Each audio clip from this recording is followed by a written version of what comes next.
আমার মাকে আমার মিথ্যে কথা বলতে হয়, মাঝে মাঝে না, প্রায় রোজই বলতে হয়।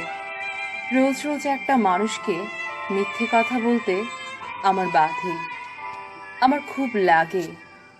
আসলে আমার মাকে সত্যি কথা বলা যায় না, তিনি কষ্ট পান। এই যে আমি একা একা হোস্টেলে থাকি, কি খাই না খাই এসব মাকে বলা যায়? কোনো রকম তরকারি মাংস দিল, কোনো রকম দুটো টুকরো, এসব তো মাকে বলা যায় না।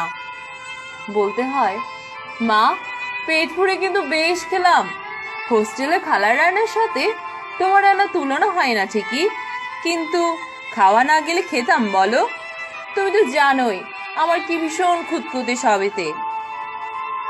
আমার মাকে বানিয়ে বানিয়ে কথা বলতে হয়, একদম সত্যিটা বলা যায় না। টিউশনে আমি পায়ে হেঁটে যাই, অথচ মাকে কিন্তু বলি রিক্সা কিংবা বাস ট্রেনে চলছি বেশ, হেঁটে গেলে পয়সা দুটো বেশি বাঁচে। মাও জানেন, বোঝে, তবু মা তো, তিনি কষ্ট পান।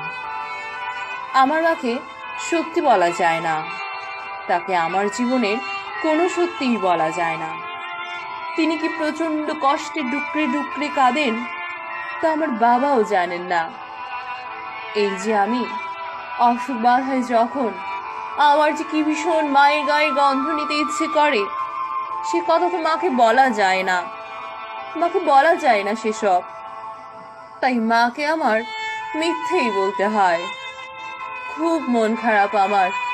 এমন সময় বিশ্ববিদ্যালয়ের বড় দিঘির পাড়ায় বসে যখন আমার কাঁদতে ইচ্ছে করে, তখন আমার মায়ের চেহারাটার কথা মনে পড়ে। আমার ইচ্ছে করে মাকে গিয়ে বলি, মা গো, কেন আমারে এত দূরে পাঠাইলা? তোমার কাছে রাইখা দিলে কি এমন হইতো? অশিক্ষিত থাকতাম, বাপের লগে খেতে কামলা দিতাম, চাষার পোলা চাষাই হইতাম। এত দূর থাইকা তোমার লাগে খালি মিশা কন শিখছি মা, অথচ তুমি আমারে পাঠাইছো মানুষ করণের লাইগা। কিন্তু সেসবও বলা যায় না, কারণ আমার মাকে আসল সত্যি বলা যায় না, তিনি কষ্ট পান। বিশ্ববিদ্যালয়ের দেয়ালে দেয়ালে আমার না বলা কথাগুলো হুমড়ি খেয়ে পড়ে, আমার মিথ্যেগুলো আমাকে পিঠ চাপড়ে কুজু করে দেয়।